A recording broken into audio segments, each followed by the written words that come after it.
اعوذ باللہ من الشیطان الرجیم بسم اللہ الرحمن الرحیم یا ایہا الذین آمنوا ارکعوا واسجدوا واعبدوا ربکم وافعلوا الخیر لعلکم تفلحون وجاہدوا فی اللہ حق جہادہ واجتباکم وما جعل علیکم فی الدین من حرج ملۃ ابیکم ابراہیم وسماکم المسلمین من قبل وفی هذا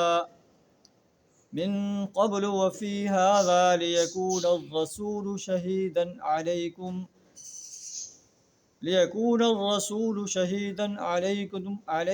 وتکونوا شہداء علی الناس فأقیموا الصلاة وآتوا الزکاة واعتصموا باللہ هو مولاکم فنعم المولا ونعم النصیر صدق اللہ العظیم۔ سورہ الحج آیت نمبر 77 تا 78 آپ کے سامنے تلاوت کی ہیں، جن کا ترجمہ کچھ اس طرح ہے۔ اہل ایمان کو ان آیات میں خطاب کیا گیا ہے۔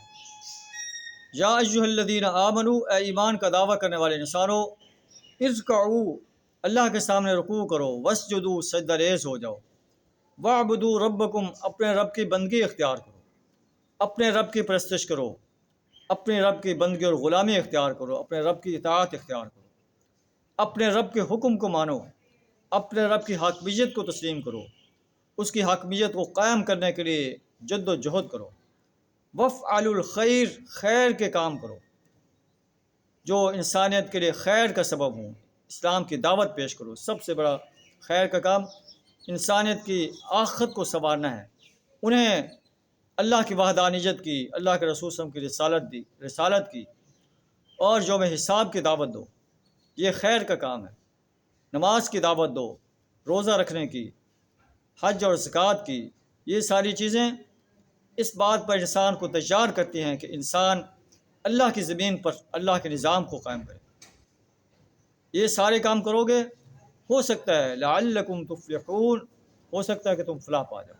یہ اللہ تعالیٰ اہل ایمان کو امید دلا رہا ہے۔ جب اللہ تعالیٰ امید دلاتا ہے تو جو اہل ایمان ان کاموں کو کرتے ہیں، اللہ انشاءاللہ اسے ضرور دنیا و آخرت میں کامیابی سے ہمکنار فرمائے گا۔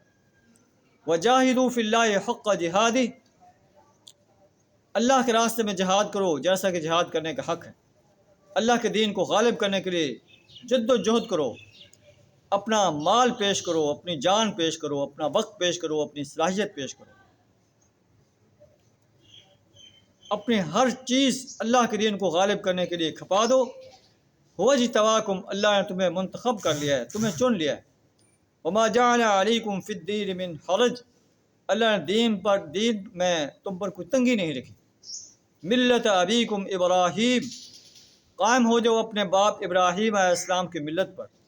وسماکم المسلمین، اس نے اللہ نے تمہارا نام مسلم رکھا ہے، من قبل، پہلے بھی، وفی ھذا، اور یہ امت بھی اس کا نام بھی مسلم ہے، لیکون الرسول شہیدا علیکم، تاکہ رسول تم پر جو ہے گواہ ہو، وتکونوا شہداء علی الناس، اور تم لوگوں پر گواہ بن جاؤ۔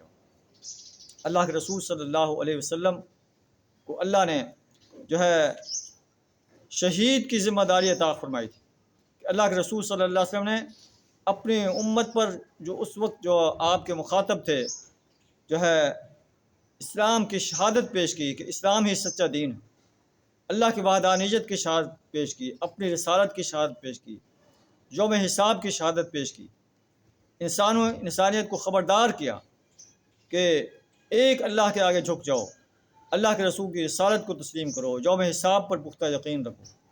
آپ نے اپنی امت کو شہادت کا جو ہے امت پر شہادت کا حق ادا کر دیا۔ نبی صلی اللہ علیہ وسلم کے بعد امت مسلمہ کی ذمہ داری ہے کہ اسلام کے پیغام کو انسانیت تک پہنچانا ہے۔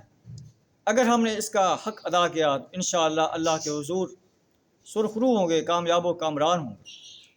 اور اگر اپنی شہادت للناس کا حق ادا نہ کیا اللہ کی عدالت میں ایک مجرم کی حیثیت سے کھڑے ہوں گے، اور اللہ جو ہے ہم سے ہماری زندگی کا حساب لے رہا ہوگا کہ تم نے اپنی زندگی کہاں کھپائی ہے۔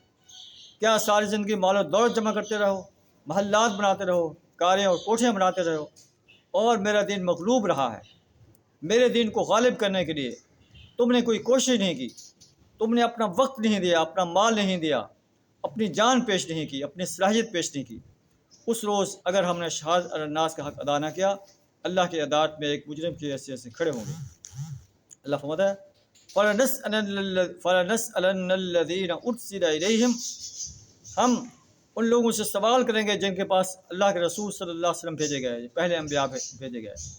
وَلَنَسْأَلَنَّ الْمُرْسَلِينَ، اور ہم رسولوں کو بھی اپنی عدالت میں کھڑا کر کے ان سے بھی سوال کریں گے کہ انہوں نے ہمارے پیغام کو پہنچانے میں کیا کردار ادا کیا۔